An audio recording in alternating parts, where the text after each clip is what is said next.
What do you keep in your pockets?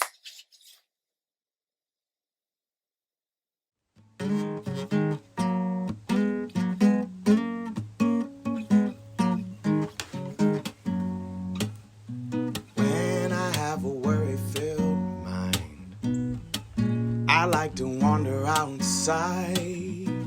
No telling what we might find. Birds calling, worms crawling, leaves falling down from above.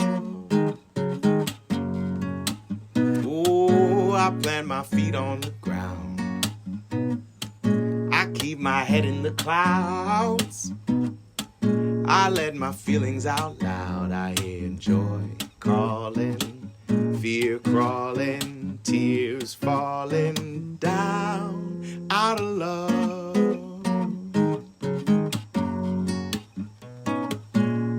Welcome, friends. I'm so glad you're here.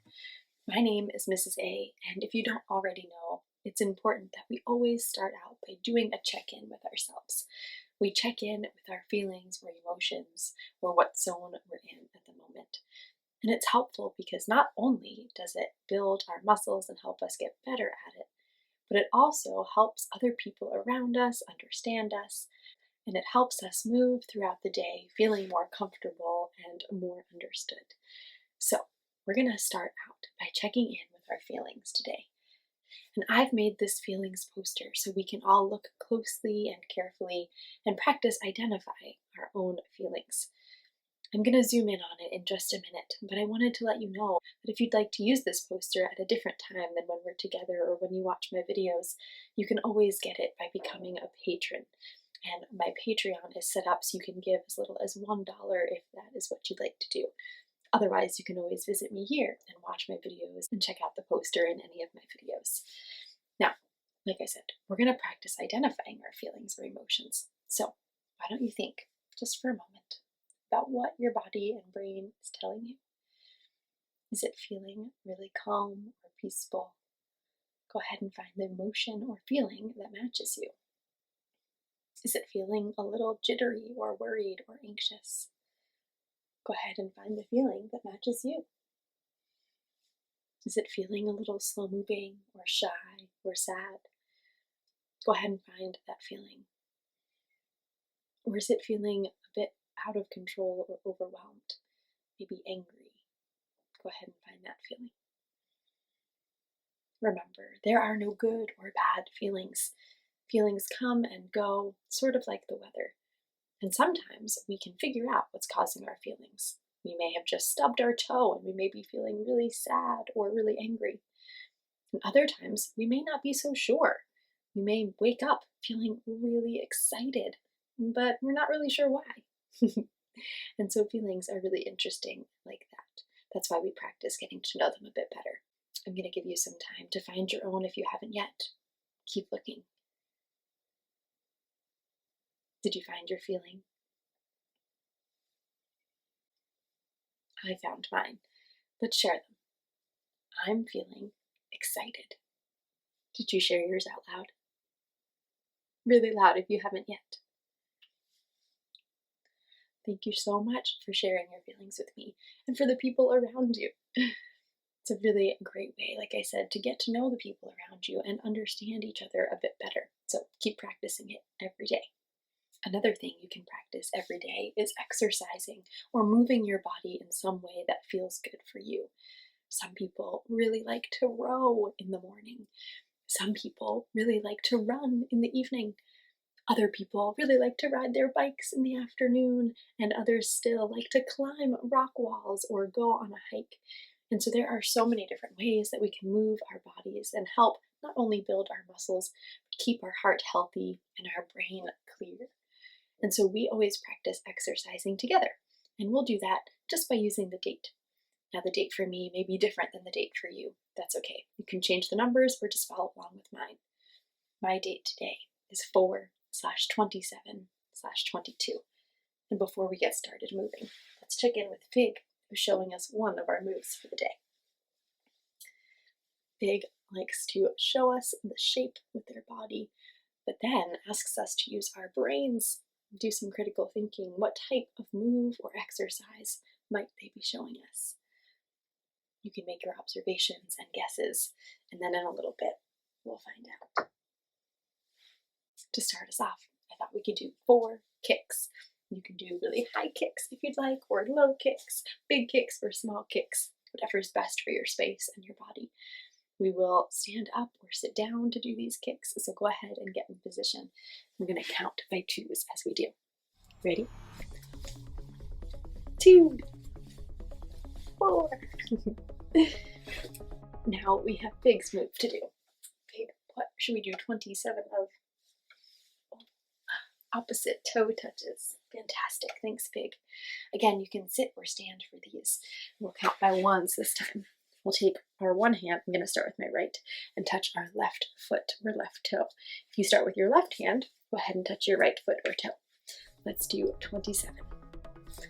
1, 2, 3, 4, 5, 6, 7, 8, 9, 10, 11, 12, 13, 14, 15, 16, 17, 18, 19, 20, 21, 22, 23, 24, 25, 26, 27. Amazing job. And finally, we have 22 twists. You can do twists sitting or standing, whatever's best for you. Let's count by 2s as we do 22 twists.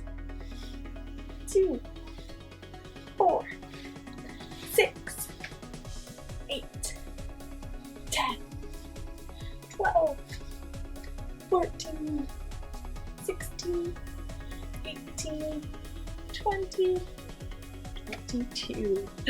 Nicely done. Now friends, anytime you raise your heart rate and build that muscle, it's really helpful if you cool back down and slow it down. So we'll take 3 breaths.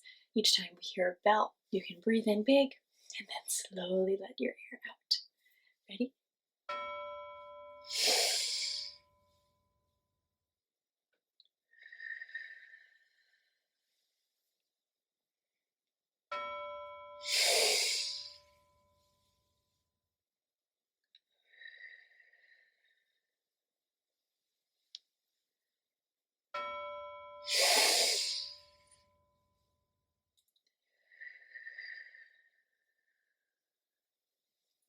Oh, wonderful work today. If you've already seen Monday's episode from earlier this week, you know that Poem in Your Pocket Day is coming up. That'll happen on Friday, April 29th. And so I am really excited to stay focused on our topic of poetry for this National Poetry Month, and I'm really looking forward to sharing my message with you. So let's jump right into it. You may already know that I often hide onomatopoeias, sound words, and alliterations in my message, so be on the lookout for those. Dear creative kids, what do you love most about poetry? We've spent much of April, National Poetry Month, learning about different types of poems, listening to different poems, and even experimenting with writing our own. Woohoo! I think it's awesome that poems can be silly, serious, short, long, and anything in between. Have you tried writing your own poem yet? I'd love to read it. Love, Mrs. A. Now, when I say I'd love to read it, I mean it. In the description of this video and all of my videos, you can find an email where you can send me your poem or poems so I can read them. One of the best things about poetry is sharing it with others, so please feel free to send me your poem anytime. While you are looking in the description for my email, you can also click that red subscribe button if you haven't yet. I have a poem coming out actually about the word subscribe, and it's written in a pretty fun way, so be on the lookout for that. Now, like I said, I have a great book to share with you today, and I am most excited because the author, Amy Ludwig Vanderwater, actually gave me permission to share some of her beautiful poems with you.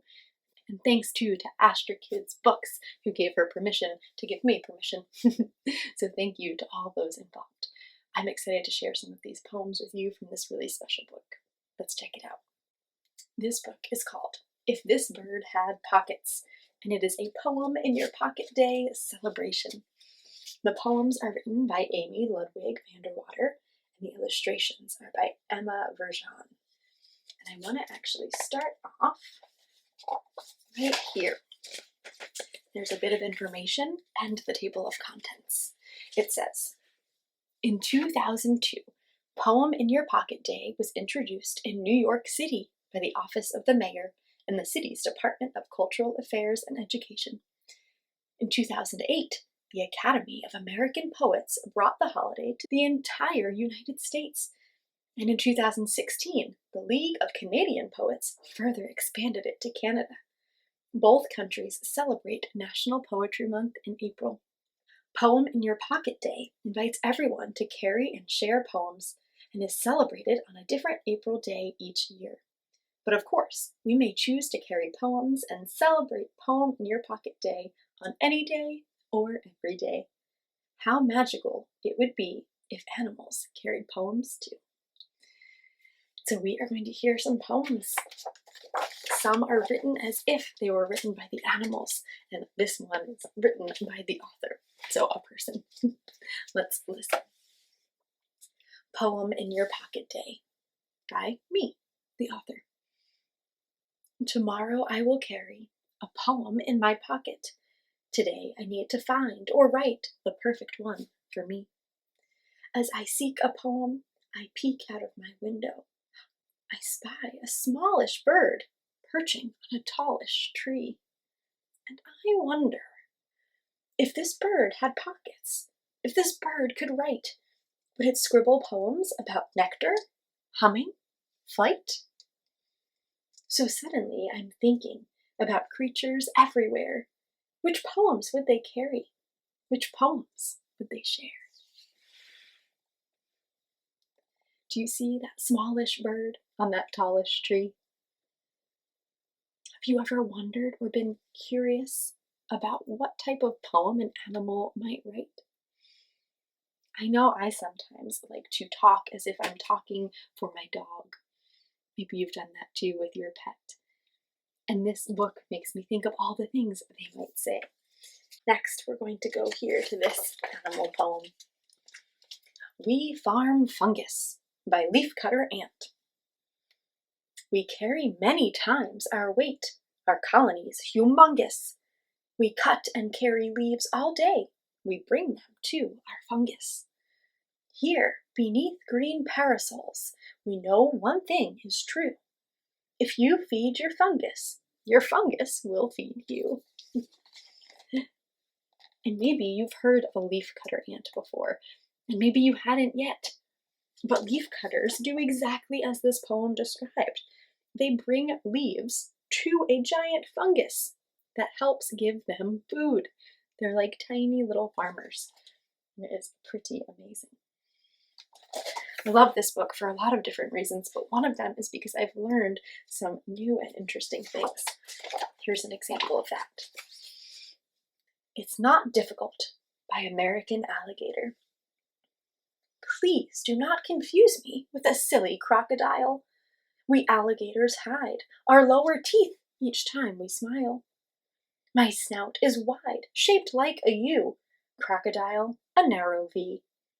We both have scales, we both may bite, but gators are dark and crocs are light. We are smaller, less aggressive, more attractive, more impressive. We are graceful, we have style. Never call me crocodile. I don't know about you, but I've always had trouble figuring out what is the difference between an alligator and a crocodile. But this poem really helped me, thinking about the shape of their smile and their coloring. And so I really liked this one. Now friends, this book is filled with so many other great poems, as I'm sure you saw in the table of contents before. And so I would definitely recommend you grab yourself a copy. I have it linked in my bookshop link right in the description, and you can also check it out from your local library. Another thing you'll find in the description is the website from this amazing author. And on her website, you can find a bunch of resources. You can find a beautiful process description from the illustrator, and you can learn more about her other books. So be sure to check that out.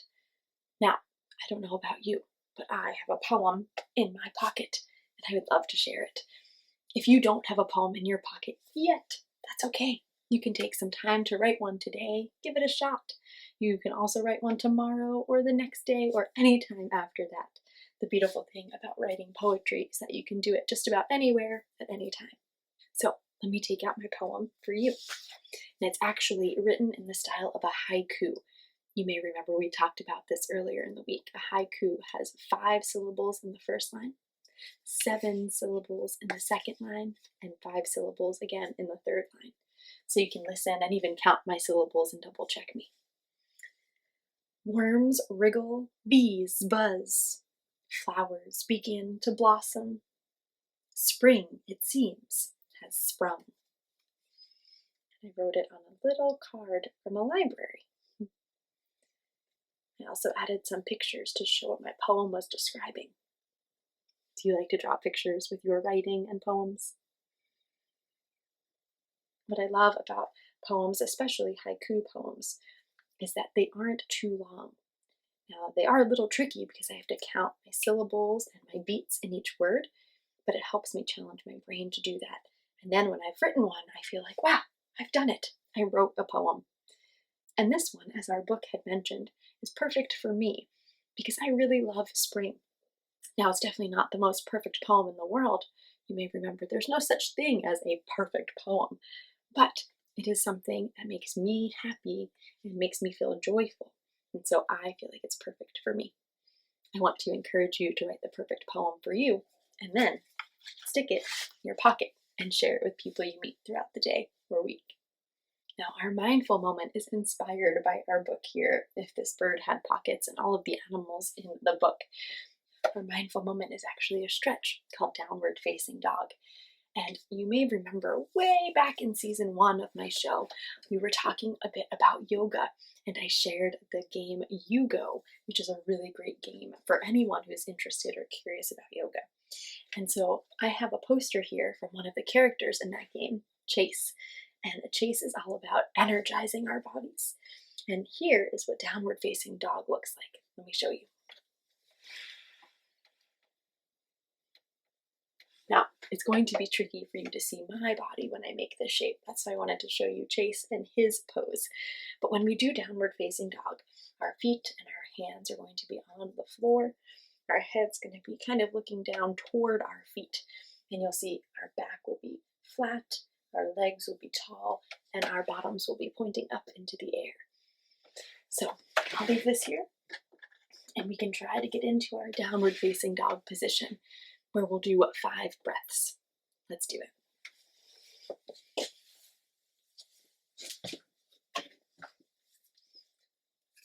All right, friends, ready?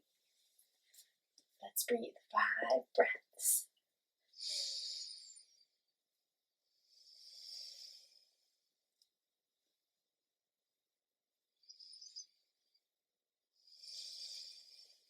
It's a really great way to stretch your back and your legs. Keep breathing 2 more.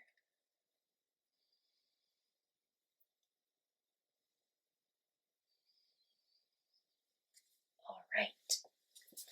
Slowly stand up from that downward facing dog position and settle back into your seat. What do you notice about your body or your brain after trying that mindful stretch?